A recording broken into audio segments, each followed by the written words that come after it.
Le travail comme une secrétaire vous intéresse? Est-ce que vous aimeriez devenir une secrétaire ou une assistante? Vous êtes sûr? Est-ce que vous avez déjà vous posé ces questions? Le monde de la bureautique vous intéresse? Vous aimez les contacts humains et les tâches variées? Vous avez le sens d'organisation. Est-ce que vous êtes efficace, fiable, toujours organisé, méthodique, discrète, courtoise, autonome? D'abord, les spécificités du métier de secrétaire, puis je vous explique comment peut-on réussir dans le domaine secrétariat et nous allons se concentrer sur le côté de l'organisation, les relations avec le patron et les collègues, d'aller à la découverte d'un métier, celui d'assistante et aussi la famille des métiers de secrétaire, qui est aussi vaste que diverse. Et voici la nature de ce travail. Comme tout le monde le sait, la secrétaire est toujours sur la brèche. Le secrétaire a le travail très chargé toute la journée. La secrétaire est l'interlocuteur incontournable d'un service ou d'une entreprise. Tout ce qui se passe dans le bureau, tout transite par elle.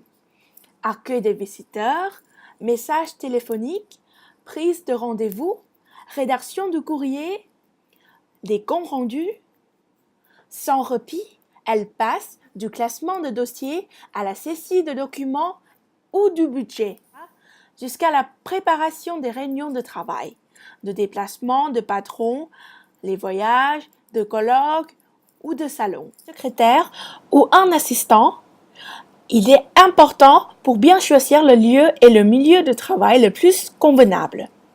Le quotidien de la secrétaire varie selon qu'elle exerce chez un notaire, un architecte, un médecin, dans un cabinet d'avocats, dans les institutions financières,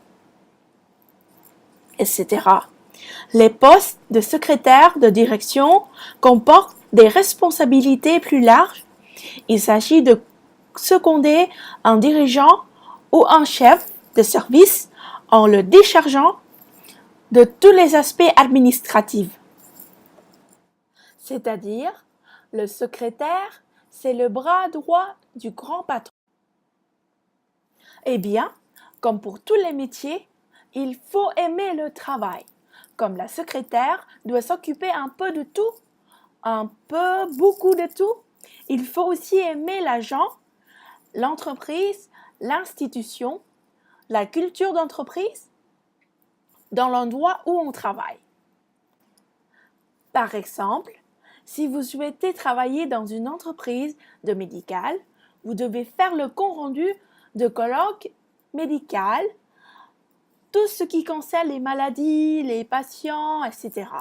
Vous devez aussi avoir des connaissances générales, je veux dire globales, de biologie, biologique, etc. Si votre patron serait un avocat ou un notaire, vous devez être le secrétaire juridique. Il faut assurer également une veille documentaire des textes de loi et de la jurisprudence.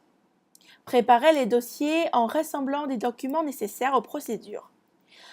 Il peut participer à la rédaction des notes de synthèse ou des conclusions, faire des comptes rendus, tout ce qui est lié au droit des sociétés, au droit social, contrat de travail, procédure de licenciement, élaboration des dossiers pour les prud'hommes, formation professionnelle, etc. Comme pour travailler dans l'institution financière, vous devez aimer les chiffres, tout ce qui concerne le domaine finance. Tout ça, c'est secrétaire plus spécifique et demande 10 fois plus de la compétence secrétariat. Et voilà, le reste est à vous de choisir et de se préparer ce qui est bien par vous-même. Et maintenant, dès que vous êtes employé, ce que vous devez savoir, c'est comment se faire apprécier par son patron. Comment se faire apprécier par son patron? Votre chef est important puisque c'est de lui que dépend en grande partie de votre bien-être au travail. Votre avenir professionnel, l'ambiance de votre équipe, le succès de projets auxquels vous participez et bien sûr, votre salaire à la fin du mois. Et finalement, si vous êtes capable de suivre tous mes conseils, vous vous assurez déjà votre succès dans le métier secrétaire. Il nous faut toujours la tolérance, la patience et faire des efforts. Bonne chance à tous dans le monde du travail.